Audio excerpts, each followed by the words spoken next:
Hello friends, welcome back to me and Milk Creations.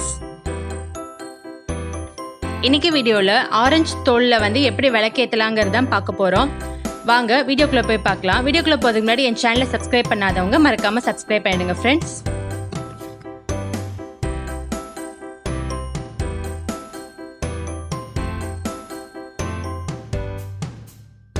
இப்போ பார்த்தீங்கன்னா orange பழம் season வந்து ஸ்டார்ட் ஆயிடுச்சு. எப்படி நம்ம ஆரஞ்சு சாப்பிட்டுட்டு அந்த தோலை வந்து தூக்கி போடுவோம்.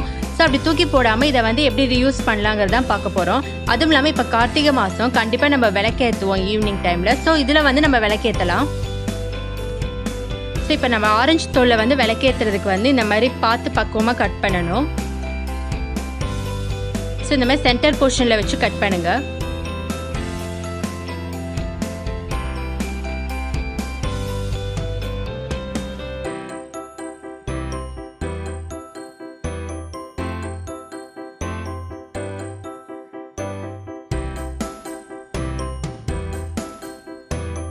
ஸோ இப்போ பார்த்தீங்கன்னா ஒன் சைடு எடுத்துட்டோம்.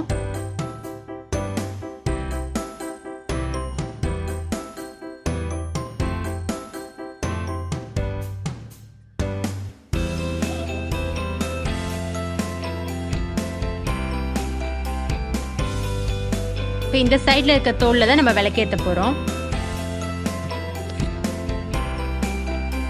ஸோ இதில் 2 தோல் இருக்கும். இதில் வந்து ஒரு இதில் வந்து இந்த மாதிரி திரி மாதிரி ஒன்று வரும்.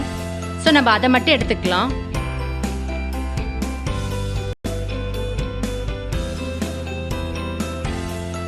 இதை வந்து ஒரு கிண்ணத்தில் வச்சிடலாம் நம்ம. இப்போ நான் வந்து அந்த ஆரஞ்சு பழத்தோலில் வந்து எண்ணெய் ஊற்றிருக்கேன். நம்ம நார்மலாக விளக்கேற்றுற எண்ணெய் தான் நான் யூஸ் பண்ணியிருக்கேன். இப்போ அந்த திரி மாதிரி இருக்குது பாருங்கள், அதில் வந்து நல்லா எண்ணெயை தடவி ஊற விடுங்க. ஒரு 10 to 15 minutes நல்லா ஊறட்டும். அப்போ தான் விளக்கு வந்து நல்லா எரிய ஆரம்பிக்கும். தேவைக்கேற்ப நீங்கள் எண்ணெய் ஊற்றிக்கோங்க.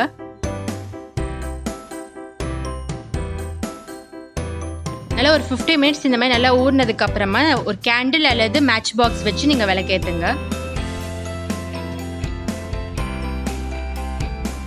ஸோ இப்போ பார்த்தீங்கன்னா நல்லா விளக்கு எரிய ஆரம்பிச்சிருச்சு. இது பார்த்தீங்கன்னா நீங்கள் ஃபர்ஸ்ட் டைமே பற்ற வச்சோடனே விளக்கு எரியாது. ஒரு 2 to 3 times வந்து கண்டினியூஸாக நீங்கள் ட்ரை பண்ணிட்டே இருந்தாங்கன்னா இந்த மாதிரி நல்லா எரிய ஆரம்பிச்சிடும். ஃபர்ஸ்ட் டைமே அது வந்து பிடிச்சிக்காது. ஸோ கொஞ்சம் செட் ஆகணும். ஒரு 2 to 3 times வந்து ட்ரை பண்ணிட்டே இருந்தீங்கன்னா இந்த மாதிரி எரிய ஆரம்பிச்சிடும். ஸோ இதோட ஸ்மெல்லும் உங்களுக்கு ஒரு டிஃப்ரெண்ட்டாக இருக்கும். நீங்களும் இதை வீட்டில் ட்ரை பண்ணி பாருங்கள். இந்த வீடியோ உங்களுக்கு பிடிச்சிருந்தா லைக் பண்ணுங்கள், கமெண்ட் பண்ணுங்கள், ஷேர் பண்ணுங்கள், மறக்காமல் சப்ஸ்கிரைப் பண்ணுங்கள்.